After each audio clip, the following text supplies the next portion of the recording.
口令让糊涂了。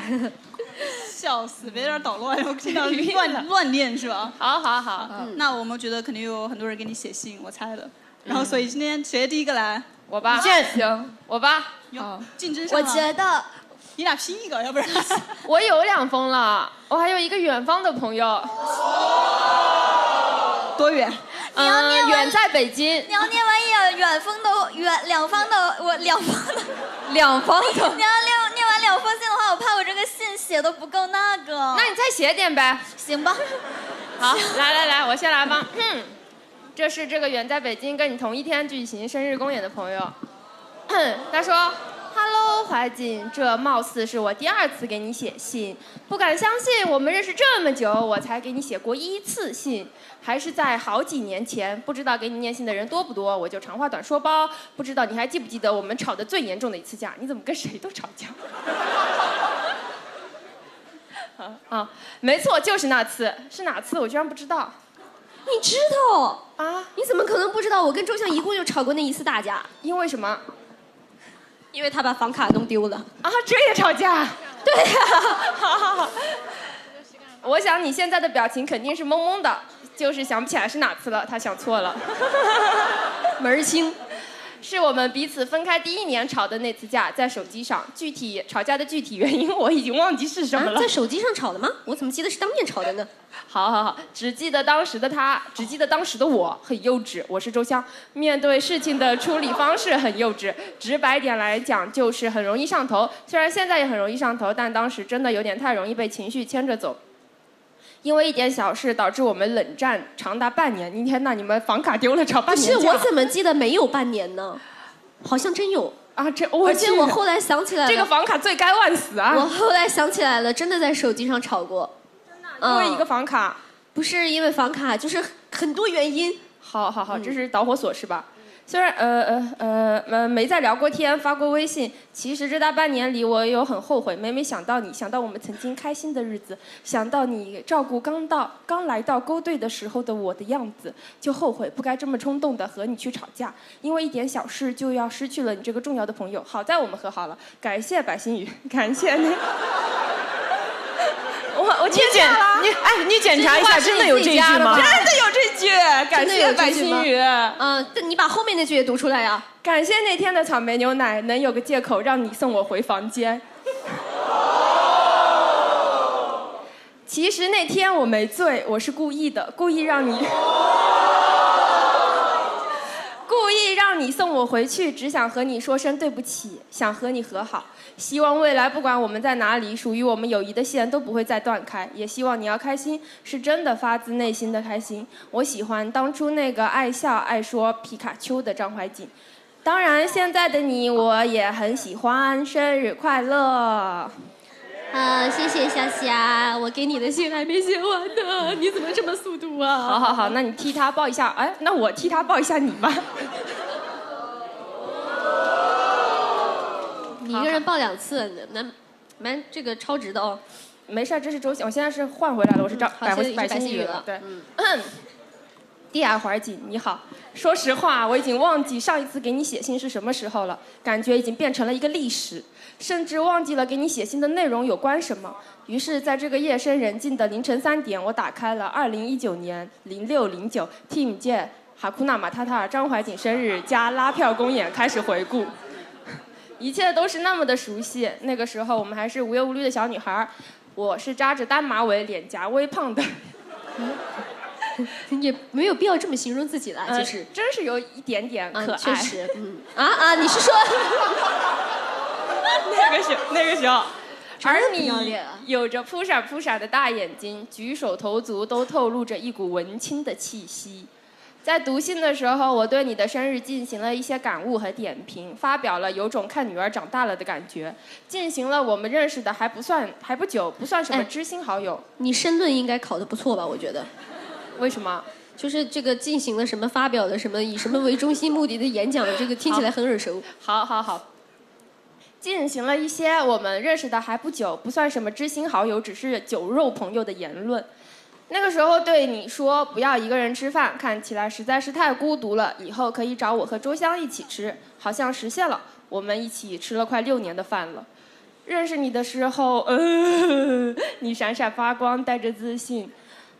虽然偶尔会有不自洽的时候，但始终都是带着自信的，带着对舞台的热爱，带着无畏的勇气，想要向前冲。虽然那个时候也是一个容易炸毛的小猫，但是可以自己融掉收到的刺。不知道什么时候开始，你好像变得有点小心翼翼的，变得不自信了。你害怕别人向你投来的眼光都是厌恶的，你害怕别人对你吐露出的真心反复质疑，于是你先把这些刺恶狠狠地扎向自己，再拔出来去扎向那些不怀好意的目光，也不管自己变得多血淋淋的。人的性格是天生的，我没有办法感同身受你的痛苦，所以我也没有办法去劝你不在乎。好像你开心的时间越来越少，眼里的光也越来越暗淡，尽量让自己不去在乎。你干嘛？你捣乱！尽量让自己不去在乎，使劲伸手也够不到的东西。时间让你变得越来越能自洽，但是骨子里的韧性始终没变。也庆幸你没有被磨平棱角，依旧执拗，依旧有自己的坚持。在我这里的张怀瑾是不需要变的，总会有人拨开你坚硬的外壳来认识柔软的你。虽然你总是嘴硬心软，口是心非，但是你永远是我的好朋友，是比我小的姐姐。很开心可以在这个偶像生涯里认识你，并且可以和你成为交心的好朋友。哎呀，最后就给你送上一句祝福吧：天高任鸟飞，海阔凭鱼跃。祝你的未来繁花似锦，祝你以后不会再有这些没必要的外在烦恼。生日快乐！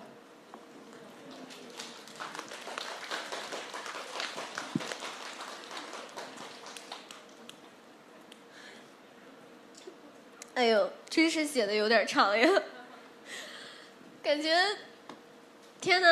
几年前你给我写信的时候，你也是一个小孩呢。是啊，6年了。我居然已经6年没有办过生日公演了，怪不得今天办的这么烂。没有啊，说实话。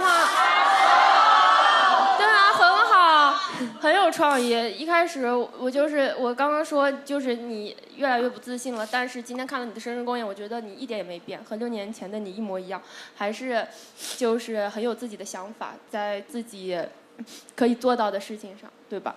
就你6年前那个美人鱼，还有那个女警官，对吧？然后本来那个囚徒困境是要白星宇演的，你那天去干嘛来着？我在学校没赶回来。临时找的段奕璇。对。然后现在你看你的女鬼，还有你那个2个女鬼，精神病女鬼和精神病，真是栓 Q。对啊，都很有创意，我觉得就是一点也没有变，你还是原来那个你，对吧？不要难过，要开心，以后都要开开心心的，不管在哪里。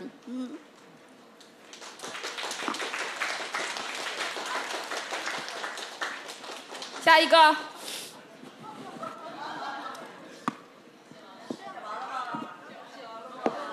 去啊。还有几句没写完。那我先。都行。我先也行，我可以。哎，你？哎呀，什么？那你继续写着。好吧。什么意思？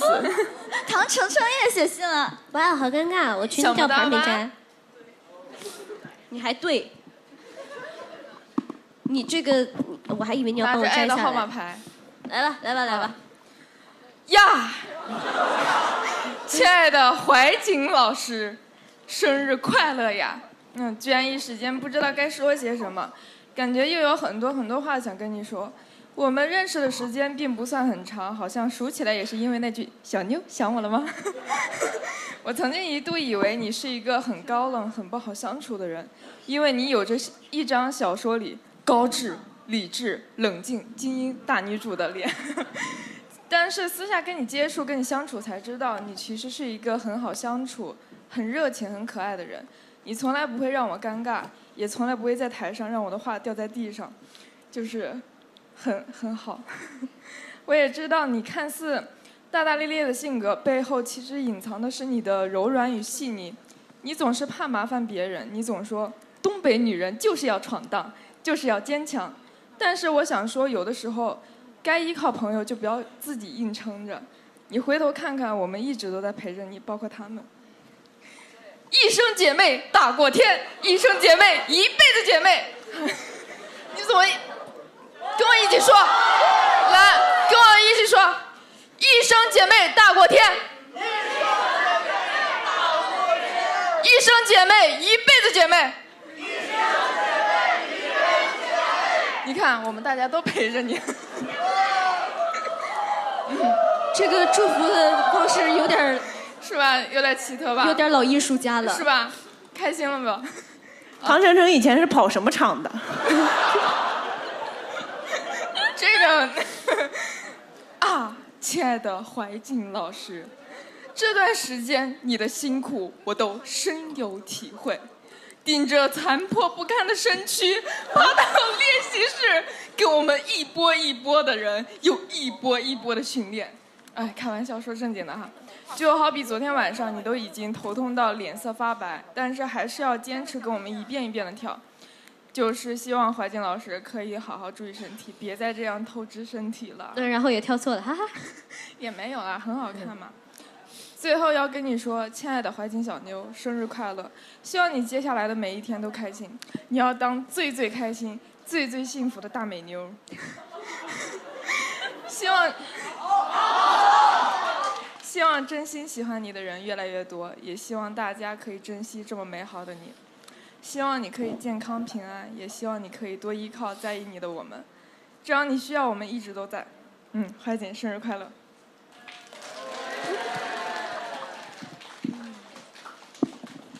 你的收尾收完没？节目快就下一位了。我还想感叹一下，他说这封信绝对不会让我哭，原来是真的呀，是吧？咱就说这么悲伤的场合，也不是悲伤了，就是这么充满那种，就是有一些这个确实是吧？但是虽然哭不出来，也没笑出来。好比，但总好过就是那种妆都哭花了。那这个确实不是因为这个读信的原因，是我今天就是不知道为什么就像个水龙头一样开了闸，然后关不上了。女人是水做的嘛，理解。我觉得唐丞丞这个人真的好奇怪哦。来，下一位佳丽。 Next one。有，这是一封，这是一封，一封。带读信。哦。11号。好，给你。好，我先读吧，你猜是谁的吧？亲爱的怀瑾，生日快乐呀！终于等到了你的生日公演，可惜是我没能在现场陪你过这个久违的生日。猜到了吗？感觉我们好像已经认识很久很久了，好像当队友都当成习惯了。抬头不见低头见的日子就这样度过了8年。庆幸的是8年过去了，我们还是这么要好，聚在一起就总是会有说不完的话，分享不完的心事。在我搬出中心之后，和大家的交流会越来越少了，但是你还是会经常给我发消息，因为我不是一个分享欲很强的人，慢慢不接触就会渐行渐远，所以每次收到你的消息的时候，我就想说，我们估计会成为一辈子的朋友吧。我也很开心，你总是愿意跟我分享很多事情，我也从来没有想过，万一哪天你不跟我分享了，想了想还是接受不了，或许那个时候我就会换成我来缠着你了。我们之间的话题总是很犀利，你知道我所有的秘密。如果说全世界谁不会背叛我，你永远是第一个。所以，我所有不好的事情，见不得光的阴暗，也没有那么多了，总是会愿意跟你分享。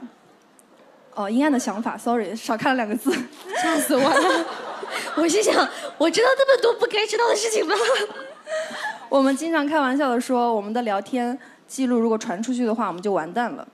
我现在还记得第一次见你的样子，你的皮肤很白很漂亮。我当时心想，女团的人都长得这么漂亮吗？其实那个时候，我也就是把你偷偷当成了我的目标。你嘴上说你这么不好，那么不好，还不是因为你有容貌焦虑，会偷偷流泪。我想说，你都这么漂亮了，长得这么漂亮，人按理说不应该会吃苦啊。一直不能理解为什么会有那么多人讨厌你，但是你总是吃苦，总是过得很辛苦。这个世界对你的恶意太多了。最开始你还是一个忍不了的人，经常被这些不好的言论影响。这么多年过去了，那些声音好像也从来没有停过，但是你却已经学会了心平气和地去面对这些事情。但是真的消化了吗？还是你只是为了不让自己再次受到伤害，所以选择全忍了下来？每次和你一块儿的时候，我总是会下意识地去瞄你的手腕，就怕你在上面看到一些不希望看到的画面。后来，我建议你在手腕上纹一个饼饼的照片，说是为了遮伤疤，但其实是因为我知道你心软，你舍得伤害自己。但是看到饼饼的脸，你就一定会犹豫。你很聪明，很有想法，你会在几年前就策划好很多东西，策划好很多舞台，创作很多作品。但是这几年一直没有能给你实现的机会。写这封信的时候，我还没看过你的节目，但读完这封信的时候，应该已经表演完了吧？我先给你打个100分，哈哈哈。我是个标准的天秤座，我对人对事都特别公平，但是遇上你，我总觉得会下意识地偏心你。你跟别人吵架不开心，我就算不知道前因后果，也会觉得那肯定是别人的问题啊。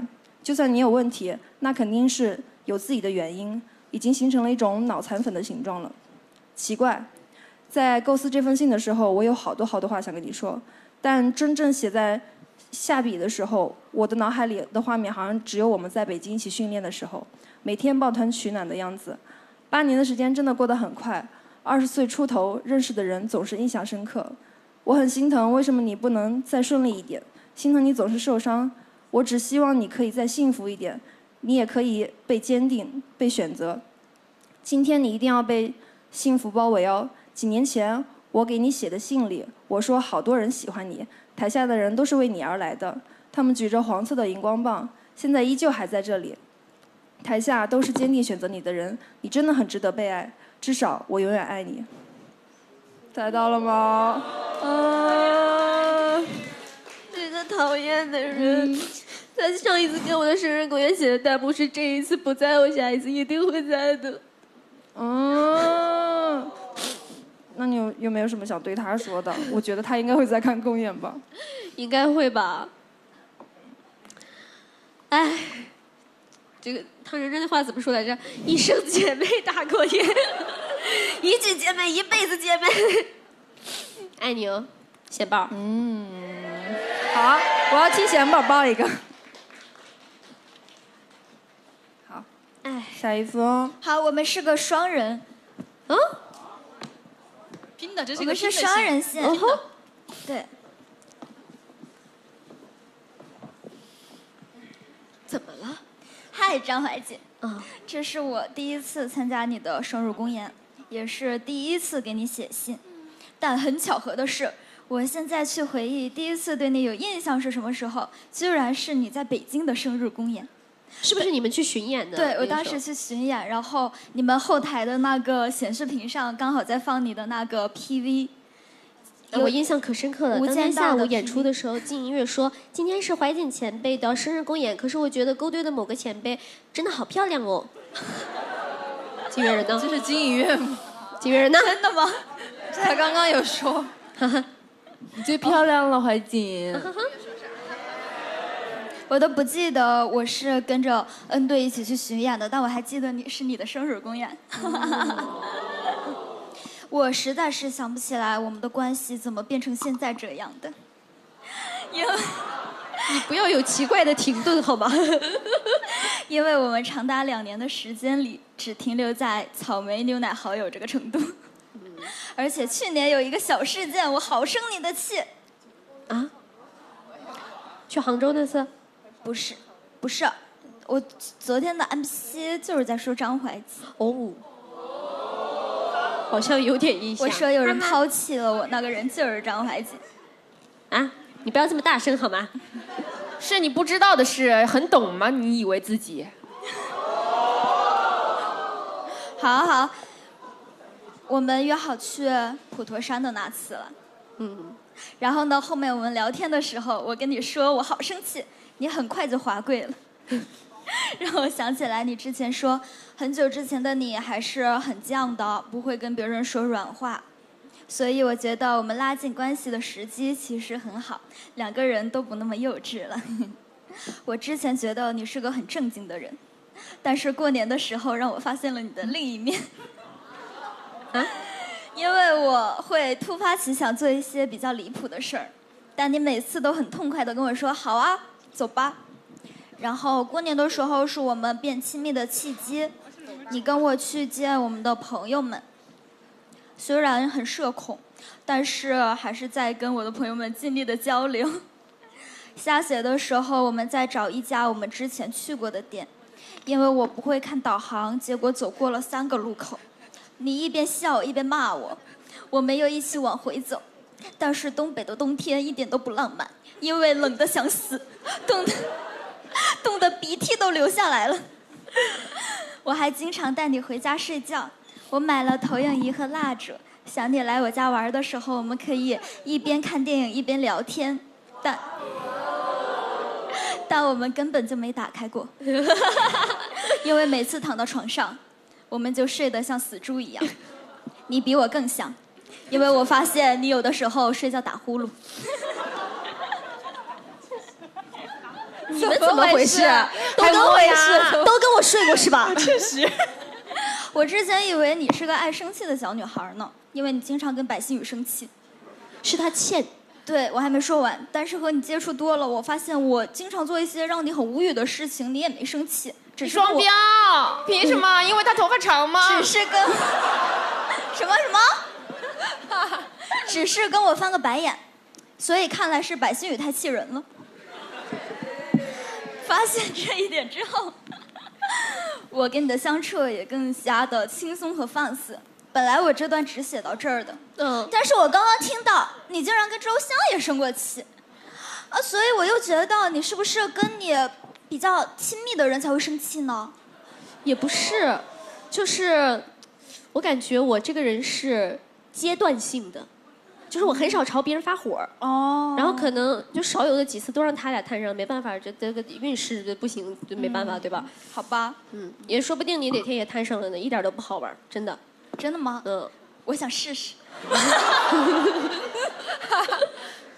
好，但可能是因为更加了解对方了，我也能经常感受到你的不开心吧。有的时候是一条怀念的朋友圈，有的时候是打开口袋看到你那么早发消息，就知道你一晚上没睡着。看到你今年一直一个人出去旅游，就想你是不是想要短暂的逃避什么呢？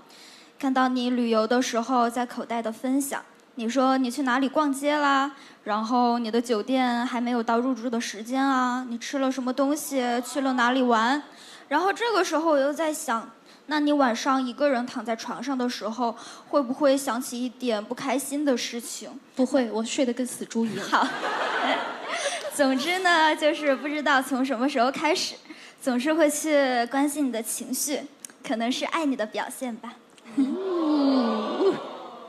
我之前很不理解你为什么总是爱否定自己。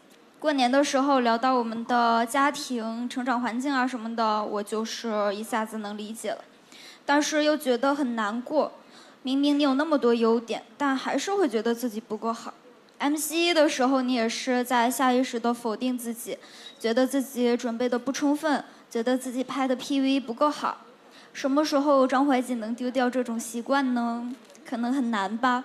尤其是在这个环境里，否定和不理解和误会会让你更加觉得自己不够好。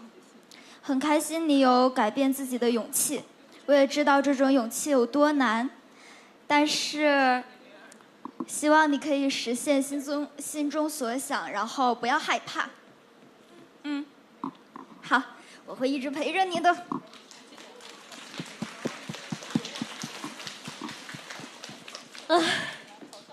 又给我弄哭了。本来以为会是一封比较快乐的信，不快乐吗？挺快乐的，我睡得跟死猪一样。就记住这个。好。我觉得你俩是最不像东北人的2个东北人，是吧？那我们2个的性格还是很东北姑娘的啊，真的吗？不是吗？啊？挺东北的，还好。其实我刚刚想了一下，分析了一下，卢天慧你和张慧瑾吵不起来，是因为你不爱吵，就有可能张慧瑾想和你争，你就不说话了。就像我俩喜欢掰扯，就为了一件事情一直掰扯到头。但是卢天慧就是对，到他那儿就停了。对。但是其实我也不是特别愿意跟人掰扯，现在是啊，前几年是你的对方都很爱掰扯，所以你被迫也掰扯了。对。你和周湘要不要反思一下呢？那我觉得还是我们比较亲密吧。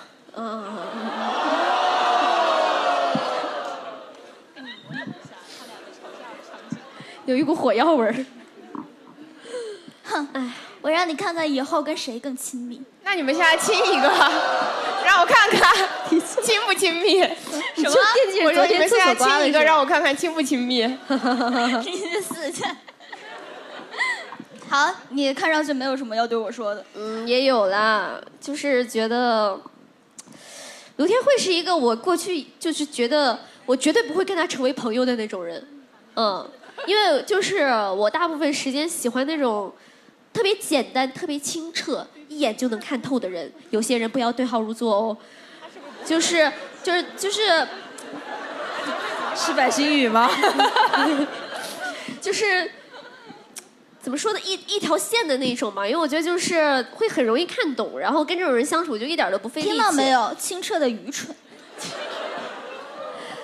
然后后来能跟肥子成为朋友，我也觉得很神奇。关键是我们俩直到现在都不知道我们俩到底是因为什么熟起来的，真的是我知道，因为他带你回家。对呀，过年的时候，对，过年的时候，视频那会儿，因为他带你回家。对，然后你们俩出去玩儿，你们俩他见了你见了他所有的朋友。但是你正常人，你就是跟一个朋友就你都跟他回家了，你还跟他不熟啊？对啊，回家就很重要。不是，你见了他所有的朋友，还有他爸妈。他的意思是，如果不是特别熟的话，不会有去一起回家这个行为。你们还在他家睡觉，这不是很熟亲密的关？好吧。不是，就是觉得很神奇，你知道吗？因为正常情况下，我也是那种，就是我跟一个人不是特别熟的情况下，我是不太可能就是去贸然去别人家，然后就是这个怎么说一起出去玩，因为我跟不熟的人就是一起相处的话，我会觉得就是全身上下都刺挠。然后，但是跟卢天慧就是我们两个好像跨越了一些在本来我跟别人相处的时候应该经历的过程。哈哈，确实。好，你们是天作之合是吧？没必要吧？啊，清澈而愚蠢，一根筋，一眼就能看穿的人。所以就是觉得，人生有的时候很神奇，因为你有的时候真的会认识一些、结交一些，就是你原本根本就不会想象你这辈子会有跟这样类型的女孩子做朋友的那种情况。然后我也觉得很神奇，因为我就过去没有接触过卢天慧这么神经的人，我觉得很喜欢。就是我，因为他有的时候他真的会突发奇想干一些就是有点丢脸的事情，但是这个时候可能因为我旁边有人，就是有一个这么丢脸的人，我就愿意跟着他一起丢脸，然后发现这种体验很新奇，很好玩。其实我想说一句，你身边丢脸的朋友真不少。在我没有意识到的时候，不是一般人的神经跟肥的神经不一样。那是，确实的神经有点不一样。所以就是觉得能认识你真的是一件很神奇、很幸运的事情。看我们的未来还很长。确实。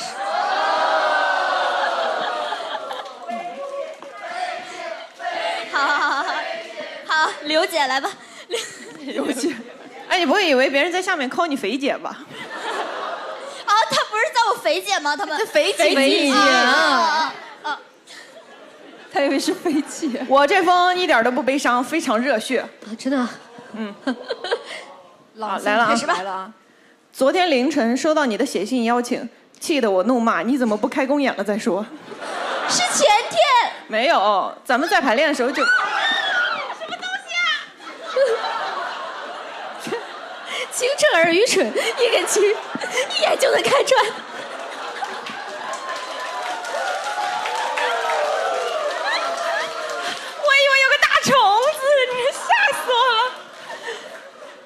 因为知道你脑子不好使，所以第一时间想把你脑子给护住。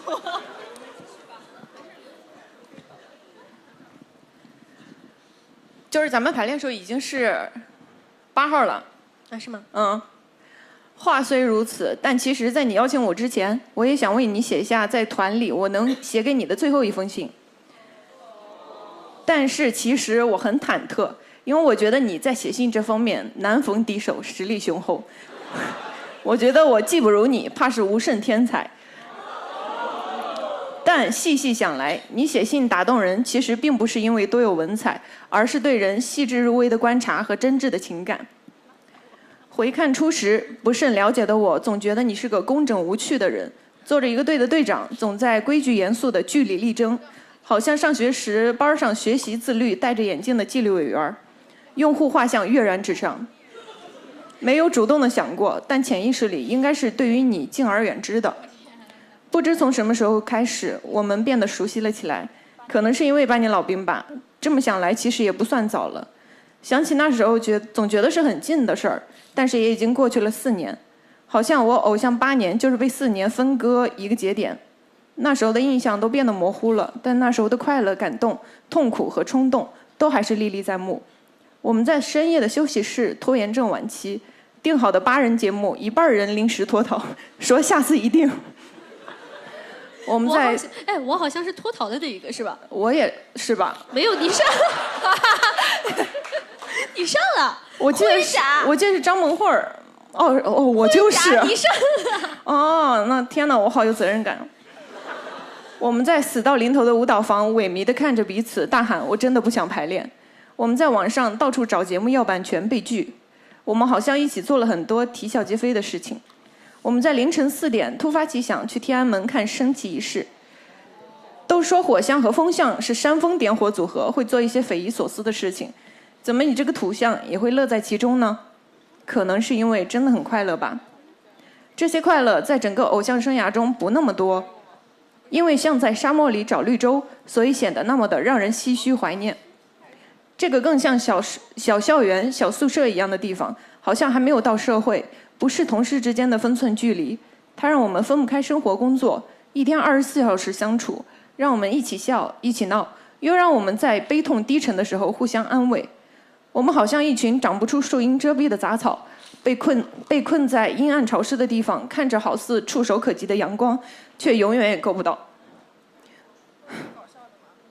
我去，这不是很热血的东西吗？我刚刚还在说，我说你不是说热血的吗？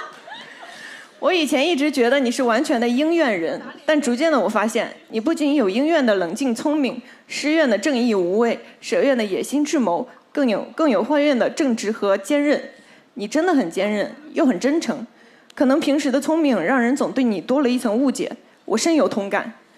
但你有没有觉得，咱俩其实并不聪明，而且老是吃了看似聪明的亏？想到这里，我去翻看了你21年的拉票。那时的你深陷在一些风波中，打算离开这里。我们私下很多人劝了你很多次，你的回答都有所保留。我以为你是真的失望了，所以你拉票时，我在反送前看着你的整个证件，不知道你会说什么，也已经做好你即将离开的准备。当你说出感到麻木了，却忽然生出一股劲儿，我有一种预感，稳了。那个场景好像热血电影里的慢镜头，倒计时的灯在你身上闪出光晕，你还在争分夺秒地说着，依然爱着现在的恩对，这场梦让人舍不得醒。我可以回想起当时我的心在狂跳，我攥紧拳头，脑袋空白地使着劲儿。所以当你吐出最后一句话，有时候现实比电影更离谱，好像将死之人即将说出凶手的时候插播了广告。场灯在这时候暗了，你的时间到了。我当时应该什么都没想，我冲到过道这里大喊一声，张怀瑾。看着低着头悻悻往回走的你，我觉得不能这样。喊出来，我大声地冲你喊道。你好像看着我懵了一下，然后转头对着台下大喊，我不走啦。我松了一口气，那一瞬间搭配着台下的欢呼真的很戏剧。后来你对着别人说，你刚才冲出来喊的时候我才反应过来。我理性地分析了一下你的眼睛从亮光接触到黑暗，是锥体细胞转换成杆体细胞作用，需要时间来习惯。但我感性上骂你，是不是瞎了才会认错人？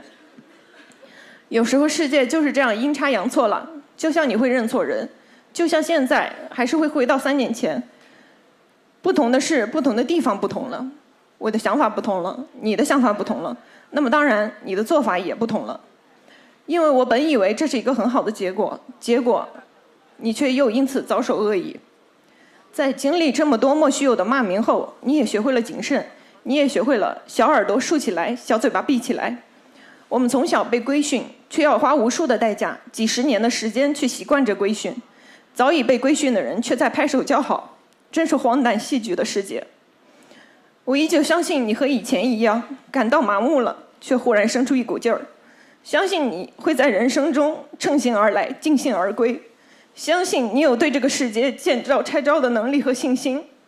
风可以吹起一张纸，但吹不走一只蝴蝶，因为生命的力量就在于不顺从。我认为这是我们的性格底色，是最闪闪发光的生命力，这也是我认为我们最相似的地方。且视他人之一目如盏盏鬼火，大胆地去走你的夜路。那棵为树荫遮蔽的杂草，要永远记得，生命必须有裂缝，阳光才能照得进来。行文至此，感慨万千，往事暗沉不可追，来日之路光明灿烂。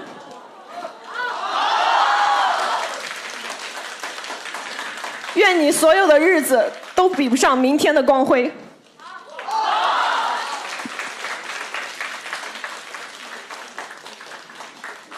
熹贵妃，你这得亏是这个最后这个能给我写了一封信啊。这个文采水平，以后大家排队要找刘淑贤约信了。哦，我不会写啊，写的好。而且你知道吗？每次写信的时候，你晚上躺在那儿写的时候，你就觉得不错，然后早上醒来之后，什么鬼东西好矫情啊！没有了，没有很矫情，写的很好。生命要有裂缝。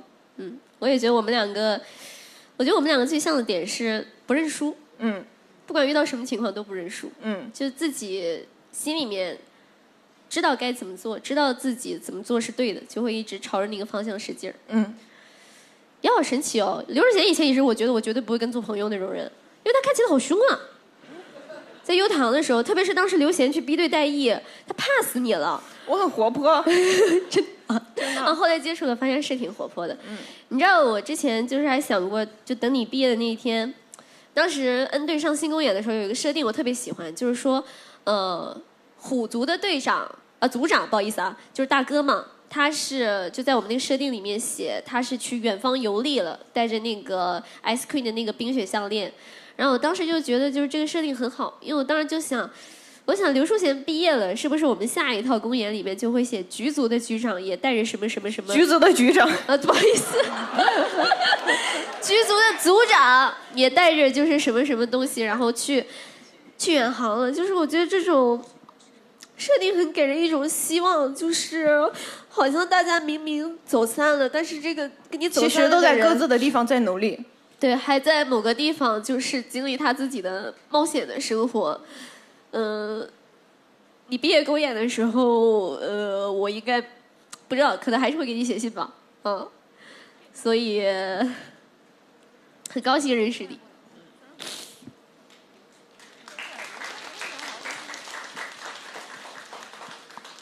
好，stand up please。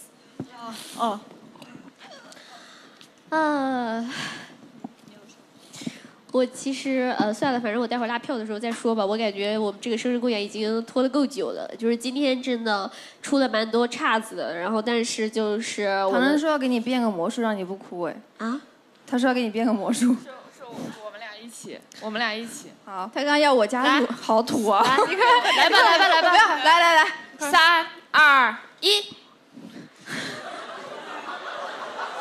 我不知道为什么我要答应唐晨晨，但是真的，好，不哭了，不哭了，就是5、6年了，然后我已经很久没有看到台下有这么多是喜欢我的人为我而来的时候了，所以我今天其实就是一整个大脱线，我从一开始上场就觉得很不真实，然后台下的人其实一直在喊我的名字，也让我觉得好像在做梦一样，有点不知道喜欢你的人会越来越多的，有点不知道该怎么去应对的感觉，就是很高兴有很多喜欢我的人，过了这么多年还在，也有很多。从来了上海之后，或者是更早一些，然后就喜欢我，然后也陪我很多年的人，真的很感谢大家，因为我知道我这个人有优点的肯定是有优点的，但是也有很多小毛病。谢谢大家能够去包容我，去爱我。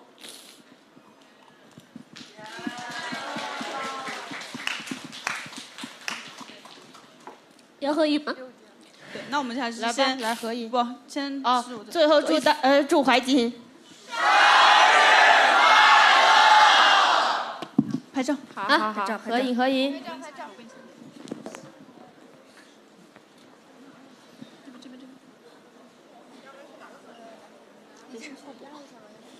没事，P可以 P。修，高 P， 修。来，有手机吗？行，直接拍吧。先拍一张漂亮的，再拍。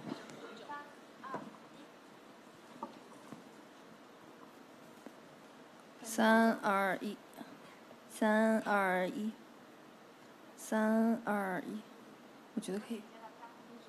来拍一张，咱们大家。叫下姐姐。拍个视频吧。好好看啊！好漂亮，非常漂亮，巨漂亮，太美了。放大一点。哇，巨漂亮，真的。姐姐，不愧是怀瑾，我天哪，真好看！你看，把所有人都拍到。老好看了，真的。就这样。好，我们过去。来。来。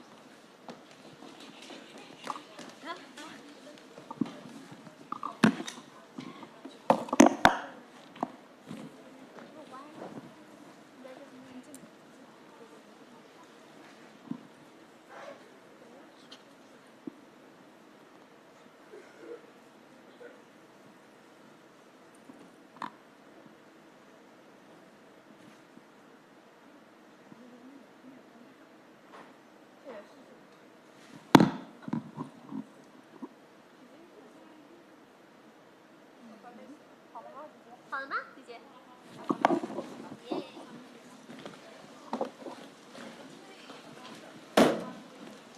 好，这个待会儿还见呢，拉票见。